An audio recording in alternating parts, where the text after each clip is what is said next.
Hello, I'm Dr. Lisa Belisle, and you are listening to or watching Radio Maine. Today I have with me in the studio for the first time artist Dietlind Vander Schaaf, and it's wonderful to have her here because she was one of our earliest guests, and we did it remotely because of something, this little global pandemic we were all going through. But today you're here, so yay. I know, it's really exciting to be here. Yeah, thanks for coming in today. My pleasure. We had so much to talk about the last time that we could have done 4 or 5 different episodes on that. But I'm kind of interested right now in all of the teaching and the workshops and all of the stuff that you're doing in addition to being an artist. So tell me about that evolution that continues to occur for you. Yeah, I actually think of teaching as kind of a spiritual practice too, in addition to sort of being another job that I do. I remember years ago, I had this teacher at Maine College of Art, Dana Sawyer. He came and taught a class at USM, and he was talking about how, I think it was in Hindu or in Sanskrit, that the word for teacher, guru, at one of the translations is one who helps another to see. And I love that. And I've really thought about that a lot with my teaching over the years, that is the essence of teaching. I think that applies to art writ large as well. Like it instructs us in how to look at things. But when I'm teaching, I'm always trying to keep that at the center of my teaching. So yeah, I've taught for about 12 years. It wasn't encaustic to begin with. I taught collage and took it into all different kinds of non-traditional venues as well. And then began teaching encaustic about 10 years ago. And now I do quite a bit of traveling to teach as well. Yeah. So next year I'll be in the Netherlands teaching again, which I'm really looking forward to. And this summer found me in Wisconsin, Vermont, Massachusetts, and then next month I'll be running my retreats in Kennebunkport. So tell me about that. That's a lot of being out and about and different places. And how did that happen for you? Well, it started slowly when I took over running the retreat in Kennebunkport, which would have been, I think, 7 or 8 years ago. I started teaching encaustic, and I really just taught it locally in the beginning at Maine College of Art through the Continuing Studies program. But then I started moving out from there and teaching in other places in New England. And then in 2018, I started working for RNF remotely. And then I started getting different kinds of teaching opportunities. And so it's a juggling act because when you're gone for a week, like in July, I was hardly in my studio at all because of traveling for teaching. And but I love it. I love the balance of being with students and then, pulling back and being completely alone in my studio. And I also think that I actually learn as much from watching my students work as I impart knowledge to them, too. Like one of my favorite stories is I was really struggling with this 36 by 36 inch painting years ago. And I was watching one of my students paint, and she's not a traditional painter. She's actually more of a graphic designer. So she was approaching the material in a completely different way than how I work with it.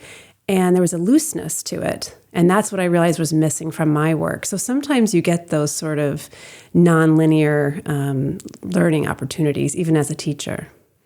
So in helping others to see, you're also seeing in a different way yourself. Exactly. I mean, I think it's really important. As hard as it is to take time away from the studio, I think it is really important to step away from it and have those other kinds of experiences. But also teaching and going outside of Maine to teach especially helps to scratch the traveling itch for me too. I love seeing new places, and so I get to do that a little bit. Like when I was at Wild Rice Retreat for 2 weeks in Wisconsin this summer, I mean, it was just so beautiful up there on Lake Superior. And then I was like, wow, this is and I'm getting paid to teach. This is pretty awesome.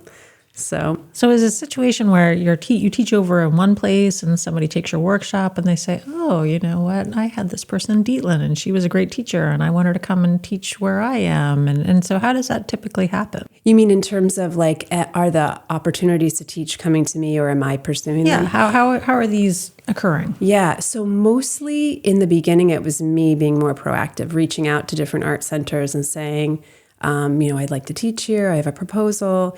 Sometime maybe 4 or 5 years ago, that kind of flipped. And so, for example, Wild Rice, they came to me and asked me if I would teach. I'd never heard of them before. So that was really fun. And also I have family up in that area too. So it was great to be able to see some of them. So it's been a mix, but I'd say over the last few years, it's been more people coming in and asking me, and then me actually having to say no, which is not easy too sometimes. That's, drawing that boundary and saying, no, my schedule is full. Like next year is completely booked. I can't add anything more to it, even though I want to keep sneaking things in. So how long has that taken you to get to the place where you moved from being the person going out there and saying, this is who I am and I can do this for you, to the place where people know who you are and they come to you? I think it was, so it's been about 12 years, and I'd say like the first 5 to 7 was more me being more active in pursuing places. And then over the last 5 to 6 years, that turnaround happened. And I think some of it was just being really active on, promoting classes and, really pursuing those teaching opportunities, and also being willing to take ones that were further away that didn't pay to travel to teach, where I had to bring all the equipment because they didn't have anything, like just doing the work, to make it happen. So, but I've really enjoyed doing it. Like I taught at Snow Farm for a number of years. Are you familiar with that? It's in Williamsburg, Mass. It's just a beautiful campus. All different kinds of teaching opportunities happening there as well. So people doing glass blowing and jewelry making and flame throwing. I mean, it's just crazy stuff. So it's fun to walk around the campus. It's like adult art camp, Well, I asked this question because I know that being entrepreneurial and kind of designing your own life, it requires a different set of skills, a little bit probably more faith in the process, and certainly a lot of hard work. And many people who go on an entrepreneurial journey, after a couple, 3 years, they'll say, no, I don't want to do this anymore. It's not working. But what you're saying, it's a good solid 5 to 7 years it took you before things actually kind of started to catch and you were able to move more in the direction that you wanted to go in. And I also think that I didn't have a very strong vision when I started. So when I first started teaching and I was teaching collage, I was just happy to be teaching it. And I loved going in. I worked in like vet centers, and I worked with immigrant and refugee populations and with adult learners. And I just really enjoyed that process of teaching and working with people. So I think there was one point where I started to get a little bit more ambitious about what I wanted to do, but it wasn't like I had this vision that I was moving toward. So it really kind of evolved organically. And I think that helps, but then the entrepreneurial piece of it, that's a lot of work. There's the business aspect. I used to teach professional development for artists too for a while, and I still kind of weave it into some of my classes where it's appropriate, because not everybody wants to be a professional artist. Some people just want to be creative and enjoy that experience in a workshop setting. But I think that if you do want to be a professional artist, you spend, I think it's almost like 50% of your time in the professional piece of it, the photographing of the work and the promoting of it and the adding it to your website and the connecting with the gallery or galleries and, returning emails. And it's work, writing your artist statement, then rewriting it and being willing to say yes to all those other opportunities that come along with it. But I enjoy those things. So it just sort of came naturally to me. I think people are often surprised to hear the amount of work that goes into the business side of selling one's pieces. I think many people have this interesting kind of probably long laid to rest idea of the starving artist in a garret just kind of working away at the palette on the easel. And that's actually not really the way that it occurs. If you want to put your things out into the world, you have to put these things in front of people.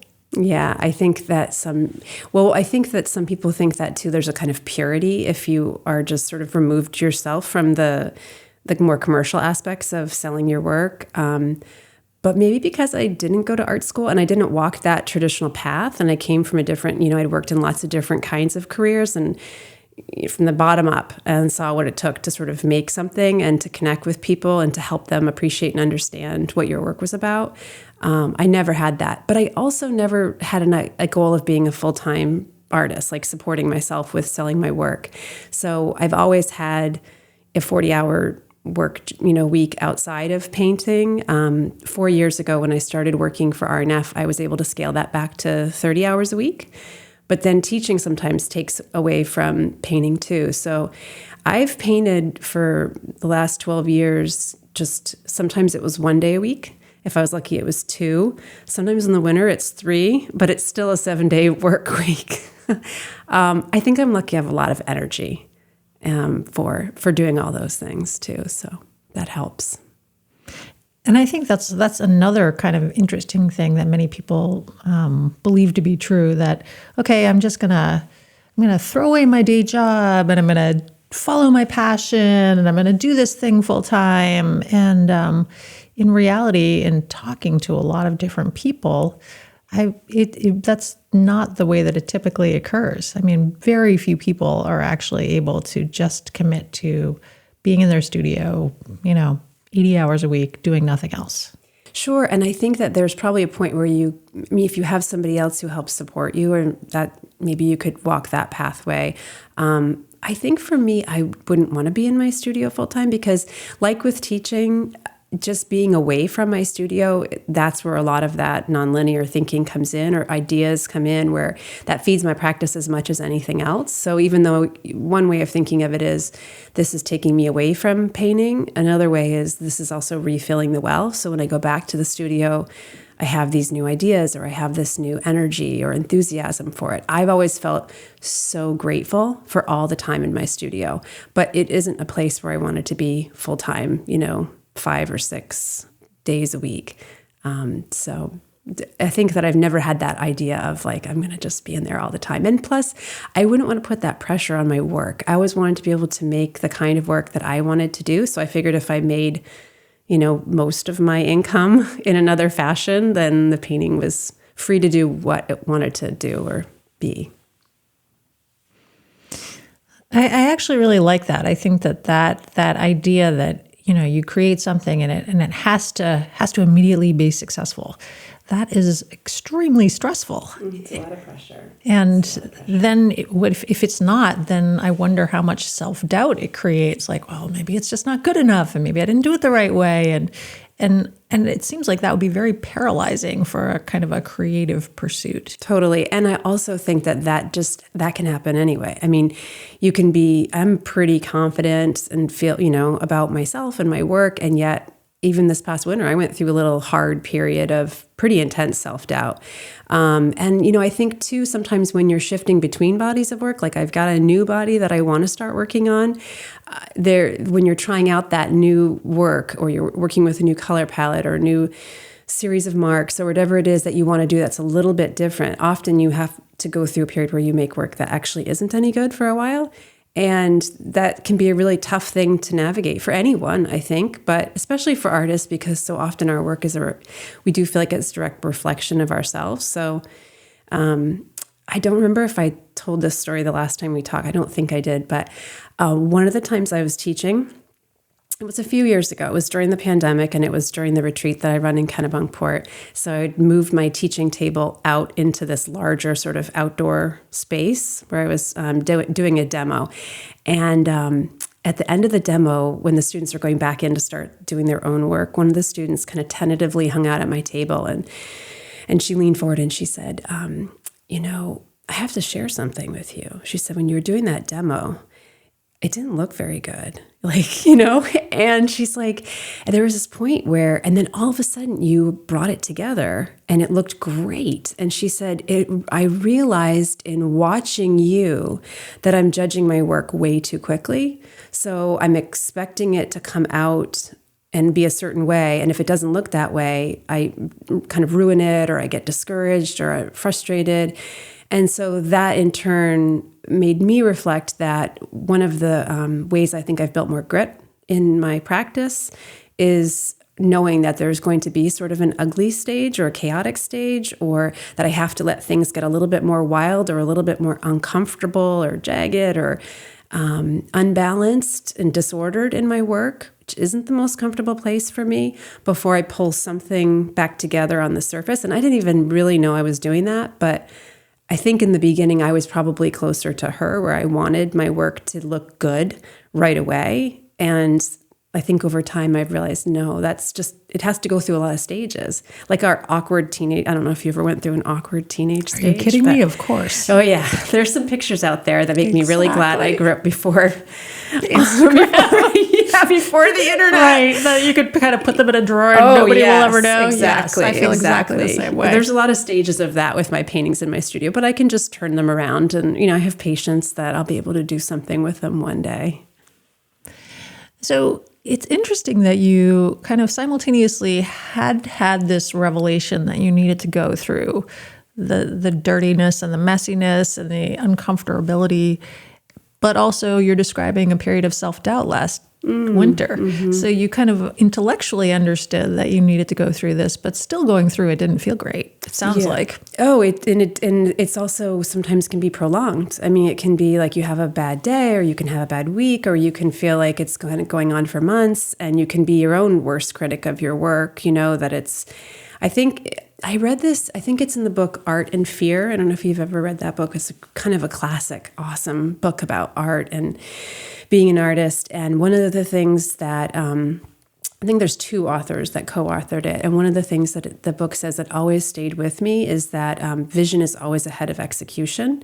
And so I think if we think from that perspective, that like as an artist, my idea for what I want to create is often, and at all levels, like as a new student, especially I think for students that come in and take my classes that are already very skilled or proficient at photography or jewelry making or graphic design or printmaking, and they come in and they're working with this new medium and they're not able to make, a lot of them are really hard on themselves.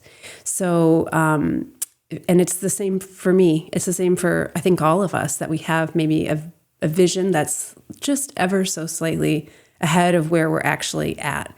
And so sometimes we can be fine with that. And then other times that can be, I think, a little bit more like a source of tension or challenge. I think it is a tough thing to go through, but I would go home at the end of the day. I remember going through this, it was probably like 3 or 4 months. And I would talk to my partner and she would say, how'd it go? Or, how was your day? And I say, I don't want to talk about it. It was really frustrating. I was there for 7 or 8 hours and I don't feel like anything. She's just like, just go and put in your hours. Just go put in your hours, just really simple. It's like the best, it's like my little mantra now. Just put in your hours, And sometimes it's looking with fresh eyes at the same work, seeing it a little differently and realizing, no, I was just being really critical. And actually, this isn't that bad, or there's something good in it. There's something that I can work with here. Well, with all of that in mind, I want you to describe this piece that we have with us in the studio today. So this piece is one of I do a lot of this kind of variation of work. So where there's a lot of the same kind of mark making, sort of rounded shapes and repeated hatch marks, and the gold leaf is in there as well. So I've been working with this sort of design and its own evolution for about 5 or 6 years. It started with a painting that I did as a commission for someone I went to graduate school with. And she'd given me real free license to do sort of what I wanted after we had looked at a few pieces that she really liked. And so this is a variation on that original piece, which was called The Summoning World, and which is it's a line from an essay by Mary Oliver, it's a beautiful essay. It's from Upstream, if anyone's interested. What I'm trying to do with this work and all of its different iterations is to convey a sort of felt sense of being in the world, being in both, it could be an urban landscape or it could be the natural world. There's things dissolving and emerging. There's something that could be referenced to birds, windows, squares. You have loose spaces, you have open spaces. It's not anything specific because it's more about creating a felt sense of something in the person who's looking at it, that they might feel expansive, calmed, uplifted, sort of steeped in beauty. That's probably, does that help explain it a little bit? Of the repeated marks that are in the work, this is something I've been working with for almost 10 years. They evolve, and they are, for me, a kind of language, but they can also become just a pattern in the landscape very easily as well. They can signify movement, too, within the piece. There's sort of an organizing principle as well as sort of a signature of my work. I'm enjoying hearing you talk about this because, as you know, I have one of your pieces in my home, and I think I'm going to go back and now I'm going to look at these marks, and I'm going to see what the language is that she's talking about. And I often will walk past the piece. I'll walk past it, multiple times a day. But then every so often the light will hit the gold leaf, and then I actually stop and look at it.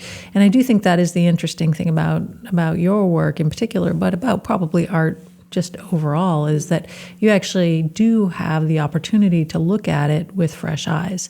And particularly as you're describing this and you're kind of putting a little different context around it, it enables things to emerge in a way. Mm-hmm. Yeah, I think for me, for the art that I find that I want to have in my home, I want it to be work that I want to continue to engage with. I never get bored of looking at, I could look at it again and again and again and kind of get lost in it, whether it's representational or abstract. You'll also notice in this particular piece, there's a lot of squares. I tend toward that, and I think it's like kind of a form of order in the work for me too, I have to fight that tendency. I mean, probably if I let it rip, the whole thing would be squares, because I love to have everything be really neat and tidy and sort of, mise en place, or however you say that. But I also want some looseness in the work. And I think that's actually where my work is going, is even dissolving more and more of those boundaries around those squares. When it's interesting, when I traveled to the Netherlands a few years ago to teach, I noticed that their yards, people's yards were very tidy and neat and ordered too. And my family being Dutch on my father's side, I thought, I wonder if there's a little bit of that in there, and that's what's showing up in the work too. But I love to organize things in little squares too. So you'll see that, the squares of gold and the squares of the sections that are sort of marked off and carved in the work as well. I mean, that description it provides such an interesting kind of tension to your personality. Mm-hmm. Yeah, I think it's very true. Yeah, I love things to be really ordered and organized, but then I know that's not how life shows up all the time, and we have to let there be more looseness. That's why there's a few paintings that will be in my October show that are a little bit more organic, more flowing. They have some more rounded shapes in them. There's more looseness.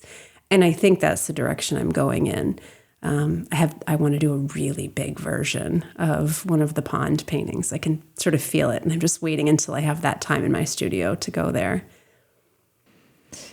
Well, one of the things I'm noticing about this piece for me is the lines that are more towards your side. They almost look like pilings and I think of Lake Champlain and running along the waterfront, and the pilings that emerge, especially in the wintertime, and even the fact that they're set upon the blues of what could be water.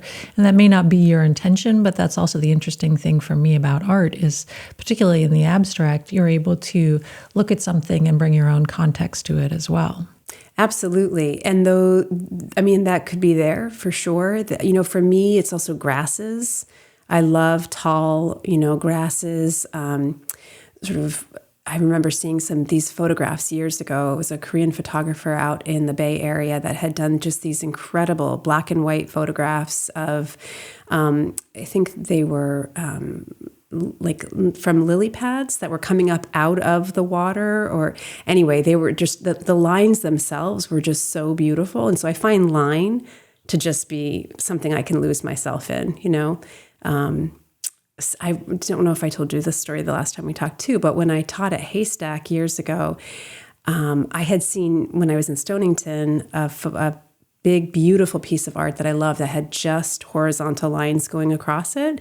It was almost like complexity, I think. And I just realized how much I loved line, just how soothing it was. And when I was teaching, it turned out that the gentleman who made that piece was the father of one of my students. And he was also, he also worked for Haystack too, which I didn't know. So that was kind of a fun little story. So it shouldn't really be that surprising, given that you like things to be neat and ordered and lined up, that when you're going through the messy stage, that it doesn't feel great. Right, exactly. Yeah, it's challenging, and encaustic is messy. It's almost impossible to keep. There was a period where my studio was really tidy, and then as I started working larger, things got messier. Wax gets on the table, it gets on the floor, it gets on my heat gun, it gets under my nails, and I don't like that part of it. So I have to keep stopping and cleaning periodically too, and reorganizing everything in the studio. But it's just part of the process, and it's probably good for me to be uncomfortable sometimes in my studio and then have to bring it back to a place of comfort. So one of the things that I noticed about this piece was a different color. And it was something that you and I discussed very briefly before we started talking on air. You do have a lot of blue in your work. And I know that I believe there was a famous artist that was known for his blue phase. So I think it was Picasso. I think you're right. So I'm now conflating you with Picasso. Oh, so, well. Yeah. So you're welcome. And now it sounds like maybe you're emerging from your blue phase and you're moving into a different phase. I think so. I was talking to Nikki at the gallery the other day when I was dropping off a painting, and I said, I just want to paint with like earth tones and, warmer colors too. This is a comfort zone for me to work with blues. I love them. They're very soothing. They feel like me, but I've been wanting to sneak in some other things. So I've started to do it a little bit over the past year. So yeah, the color that you're bringing a little bit of soft pink in there, or some sepia, different kinds of, more transparent greens. Just bringing in some of those other, even noticing that, like, for example, the more muddy colors that are in this particular painting are part of what make the prettier colors work. If it was all just pretty colors, the more sort of lighter pastel colors, it would be one thing. But when you add in those little sections of kind of like green-gray, that's what makes the rest of it sing for me. It makes the other colors prettier, makes them richer. It shows off their saturation as well. It's always interesting to me that in looking at a piece and looking at a color, I have just a visceral response to it. Mm-hmm. And and I was telling you earlier, there's a teal on this piece that for me is it's always been there. Mm-hmm. It's the color. It's one of my kind of foundational life colors. And I can't really explain to you why, but it just speaks to me in a way. And it's interesting that I'm certain that many other people feel this way as well, and that we're all kind of walking around in this world of colors and these things that kind of grab us and that we resonate with. And it creates this whole other level of living that we have the ability to connect to. Yeah, I think that's one of the wonderful aspects of owning original art, having it in your home and getting to engage with it. But what's funny is that my color, the way that teal is for you, would be like light gray. And I remember shopping recently, and I came home and everything I bought was light gray. I was like, Dietland, you have to buy something with color in it at some point, But I just love light gray. My walls are light gray at home, but nobody wants light gray paintings all the time, so you have to work with some color. Yeah, I think everybody has that, something, the colors, there's certain colors that just, they have different effects on us. They can drive the aesthetic of your work too. Like red, you'll almost never see me work with red or even orange for some reason. But I want to work with a little bit of orange. So who knows, maybe that will show up in something in the coming year. Well, especially if you're talking about working with warmer tones. Exactly. It may be that this is part of kind of your brain's longer-term strategy. Mm-hmm. Maybe I'll sneak it in just a little bit. Yeah. Well, and as I talk about teal, I mean, for me also, I mean, red is it's such a great example of a stage in my life I remember going through where it was just something that I needed to have. I needed to wear my red coat. I mean, I needed to kind of make this statement to the world, and probably more to myself than to the world, that there's this other element. There's this something that maybe hadn't been emerging and needed to emerge at that time. So I think it's also interesting that over the course of one's life that you can be like, oh, today is actually an orange day, or, I'm going into my yellow phase, that colors really do mean a lot to us. Yeah. When I went through my yoga teacher training, the 200-hour training, when I was 40, before that, I only really worked with black and white and just the clear medium and some objects, maybe a little tiny bit of green gold might be in there or something, but it was pretty much black and white. But when I went through that, and I noticed one time when I was teaching in the group, there were about 60 students in my pod, and I'm looking around and everyone has these cool yoga clothes on, and everything I own is like gray or black and white. And I was like, I'm going to go down and buy the wildest yoga pants I can find in the store. I need something with pink in it or something that just isn't gray, It was a challenge, but I did find a really fun pair of yoga pants, which I hardly ever wear, but still I own them. And it was after I came back from that teacher training that I started working with more color in my paintings. And that's when the gold came in as well, too. So I think those things were all tied together with that desire to have more color and just the beauty that you get from bringing together all these different kinds of hues and the shades and the tints that are in the work. You're also describing something that I think is very real, and that is that the group that you're with at any given time in your life, or the culture that you're a part of, there's almost a palette that's associated with that. Mm-hmm. And so sometimes pulling yourself out and being willing to be the orange, mm-hmm. or being willing to resonate with a new group. Yeah. I mean, that actually can be both exciting and a little scary. Yes. Yeah, I agree. Yeah. And then I think that as artists, we also get kind of defined by the color palette that we work with too, so that people they're drawn to our work because they're really drawn to those colors. They even think of them. I've heard people say, oh, these are your colors too, they associate colors with me as an artist too. And these do feel like they reflect me. Even, wearing grays and blacks, they're very grounded colors. And, I realized, especially going through that yoga teacher training, it was like you try out different kinds of parts of yourself. You're like, admire that person who teaches from a really energetic place or who smiles the whole time or whatever. And then I realized that's not how I teach. I like the kind of slow, deep, thoughtful, calming process. It's the same thing with my artwork. It's an extension of who I am. So the merging into new colors will have to happen gradually, I think. It's not like you'll see a big orange painting next year, but you'll see some orange maybe in some work. Well, I'm really looking forward to it now. I mean, it's so intriguing. I have to kind of see where the vision eventually takes us, because, I do agree with you that blue is that it is something. Obviously my piece in my house is blue. Yeah. But the interesting thing is when I talk to you, I don't necessarily think blue. Mm-hmm. I can't really tell you exactly what color it is that I feel, and I certainly wouldn't want to label you with a color that doesn't work for your life. But it isn't necessarily blue. Yeah. So I'll really be fascinated to see where that kind of goes next. Yeah. That will be interesting. Yeah, the piece that you have is definitely akin to this whole series. It's called Drama, and it's like it's a dream. It's about what that dreamlike state is, and that space between waking and sleeping.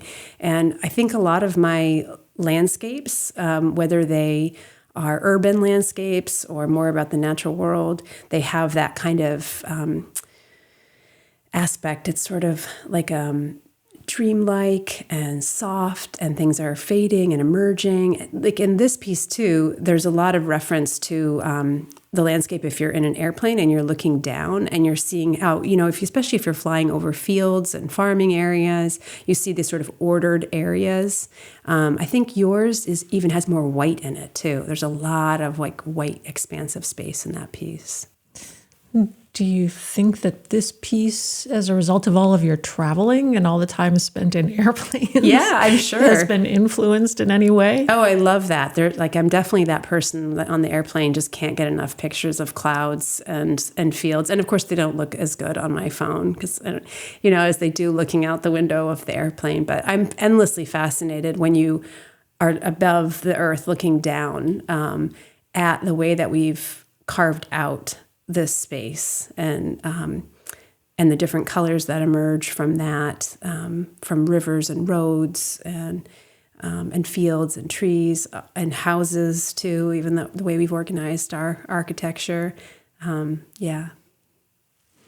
Well, I'm always, most recently, when I'm watching shows on Netflix or whatever, the thing I really enjoy is seeing the drone sequences, where they're showing there's the cars that are driving along the winding snowy roads with the trees that are coming up. And it's just this sense that, we really have the ability now to look at things from so many different angles that maybe we didn't have quite as much access to as before. Yeah, I agree. I know when I do my Peloton, I just do the scenic rides and I turn the music off because I just love kind of floating through, Scotland on my bicycle.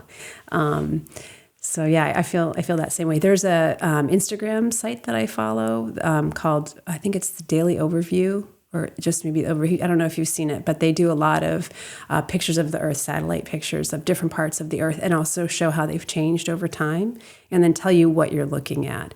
And even ones that are actually very, very sad, what we're looking at can be incredibly beautiful in a weird way too, when viewed from a great distance. So, yeah. Well, I'll have to look it up. Yeah, it's cool. So I know that people will, of course, want to buy your art because, clearly we did at our house. And I know they can go to the Portland Art Gallery for that.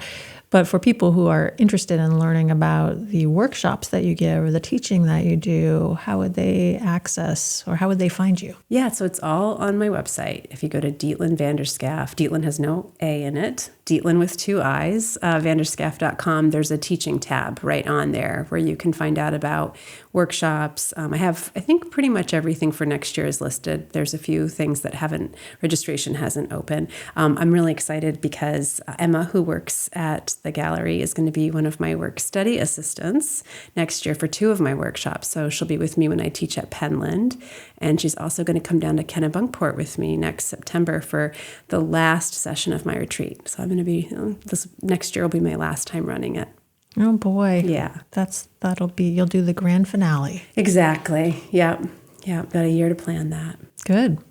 And you are very fortunate to work with Emma. Because we all are. Yes, we all are. We all are. Anybody who's watched the show has met Emma, so obviously I don't have to tell you. But yes, it's a great group of people. I think seriously, everybody who's associated with Portland Art Gallery is fabulous. I love going in to deliver a painting because I'll just end up talking to Nikki or, just any one of the people working there. It's always a treat. I feel the same way. It's a wonderful thing to be a part of, and it's actually a wonderful thing to spend time with you today because I think of the time that you and I taught together in the artist gathering, but I also think of the time where you were just the head on the other side of the camera in one of our early podcasts, which had its own kind of sense of fun and hope in the midst of this weirdness that the world has been over the last 3 years. So I appreciate your willingness to step toward that uncertainty at that point, but I really appreciate your kind of coming back into the circle and being present with me here today. Thanks, Lisa. It's a pleasure. Always wonderful. I've been speaking with artist Dietlind Vander Schaaf, and you may go to the Portland Art Gallery to see her wonderful work or go to her website to learn more about her teaching. I really do encourage you to I want you to see where her vision is leading her. It'll be interesting to see how things emerge. So perhaps show up at the October show and see what you think. And I appreciate your joining us here today. I'm Dr. Lisa Belisle. This has been Radio Maine. Thank you, Dietland.